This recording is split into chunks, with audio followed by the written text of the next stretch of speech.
Hey everyone, this is Rotary Swing instructor Chris Tyler, and if you have been searching for a solution on how to put more effortless power into your golf game, then I'm going to show you how the 2015 Humana Challenge champion Bill Haas powers his golf swing from the ground up. Now let's go ahead and get started.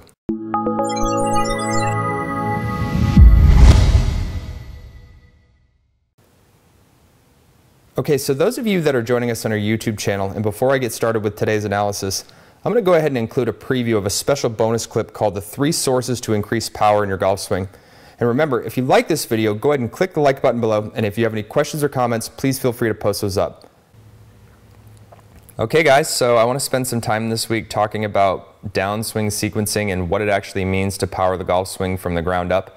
I know a lot of us have probably heard that expression, and if you really kind of grab a hold of the idea of what that means, and hopefully this review will give you a clear indication of what it means, it'll certainly help you overcome a lot of those big faults that you have in your golf swing. If you notice that you have a loss of lag, or if you have poor balance, if you notice that you're coming way over the top, if you get a good prioritized list of things that are of what are supposed to fire when in the downward move, it'll be much easier to preserve lag, and it'll be much easier to take that stored power up and turn it into speed at impact.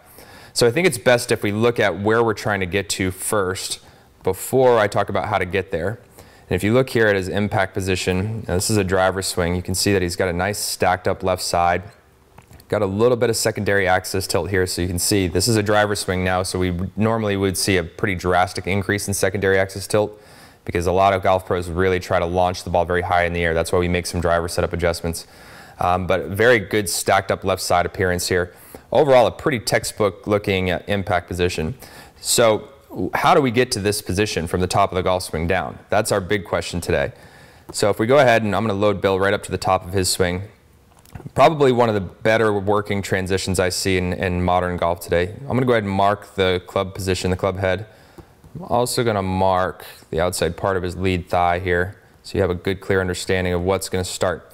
So when golfers load up to this position here, the tendency for amateur golfers is to start to use their shoulders and their arms way too early. Now I like to think of the lower body as the dump truck in our golf swing. It's big, it's powerful, but it's really slow. We need the dump truck to kind of pull things and get things moving in the golf swing in order to get things stabilized and make sure that we're going to be able to utilize all the power.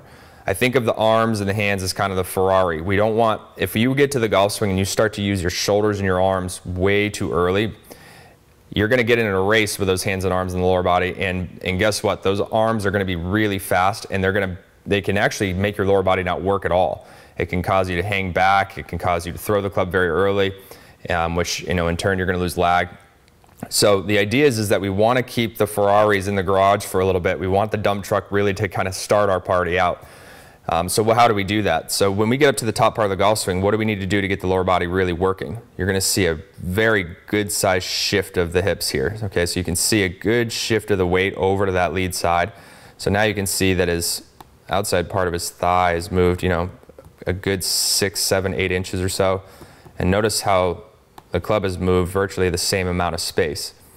So the hands and the arms and the shoulders didn't do anything at this point. All we did from the top part of the golf swing to start the downward move was shift our weight. Now what do we do to get things further down into the hitting area? Well, the first and foremost thing that we want to look for in order to get that golf swing that's powered from the ground up is we want to stabilize. So when you get your weight shifted over to that left side, now we need to start to stabilize by pushing that left heel into the ground. That pushing the left heel in the ground is going to get those glute muscles really contracted, and it's also going to create some resistance from the ground. It's going to act more like a piston. So you push into the ground like that, it's going to make the leg work more to a straight position, so that's allowing you to leverage the ground. So stabilizing, once you shift, then stabilize the left side. It's very, very critical for being able to move power up the kinetic chain. But now to get the hands and the arms and the shoulders down in the hitting area, we need to use the core muscles, our abs or obliques. We need to use those to start to unwind the torso.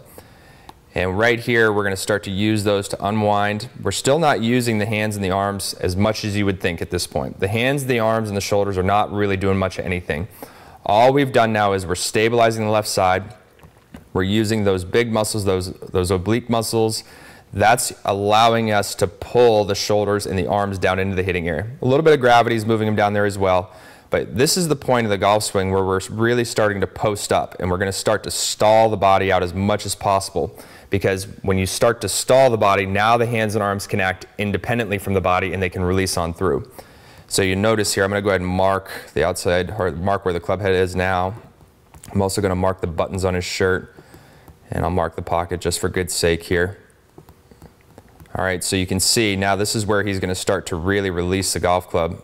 Okay, so things are really starting to release hard. Notice that the buttons on the shirt are not moving at all, and the pocket is not moving at all. And see how far this club has traveled from this position. There might be a little movement of the buttons, but not a ton. And then right on through the hitting area. Okay, so you can see that this golf club has traveled a good 8 feet. The left hip has not moved, and the buttons on his shirt have not moved. So this is a very, very textbook way to stall the body and release the club with max speed down in the hitting area. Now you'll see the buttons move a little bit more as they move through some more frames here, and that's just because the hands and the arms are hanging onto the club, and the club's got a lot of momentum, and it's pulling us up into our finish position. So the idea with a properly sequenced golf swing that can help you overcome a lot of those faults with being over the top, loss of lag, loss of balance, the idea is to get things motoring with the dump truck. Get your lower body moving first. Once it's shifted over to your lead side, stabilize it. Make sure that it's going to be able to handle that load. You want to be able to handle all that momentum as you're releasing the club, so stabilize it by driving the left heel into the ground. And then use those core muscles, those engaged core muscles, those abs, those obliques to start to pull. All right, you're going to create some torso rotation, which is going to now pull the shoulders down in the hitting area, which is now get the hands and arms more out in front of the body to where you can start to release it on through, and you will have way more speed than you ever have. All right, so use this sequencing, use the lower body first, always in your downward move. That'll help get things really rocking and rolling. I got a couple of great videos I want you guys to check out. We got an awesome video coming out later in the week that Chuck just put together. It's actually kind of coincides with what I talked about today. That's going to be coming out as a premium video later in the week. I also have 3 sources to increase power. That's going to be over on the right-hand side of the video player. That's a great video. Transition drill, that's another good video for you guys to understand how the lower body is going to work. And then the straight left-legged impact video. That's a video that I did that talked about the proper muscle engagement. Shows you a good way to find how to get some awareness of those glute muscles, because you really need the dump truck kind of getting things started before you can turn those Ferraris on, let them loose, and have a good old time. So, all right, guys. So that's how to properly power a golf swing from the ground up. I wish you all the best, and let's get out there and play some great golf. When it comes to power in the golf swing, every single amateur seems to want to know, how do you hit it so far? How do you hit it further? Where does power come from in the golf swing? I'm going to make it really simple for you. There are basically 3 sources of power in the golf swing: leverage, width, and rotation. When it comes to those 3 things, most people think of the golf swing as being 100% rotation. That's where they get all their power. That's why you see the golfers go to the top of their swing and then turn their body as hard as they can. And then what happens is they tend to lose the other 2. They lose some width and they lose some rotation. So let's quickly kind of go through what those things are, and so we can get a really clear picture of what it is and how you balance all of these things out.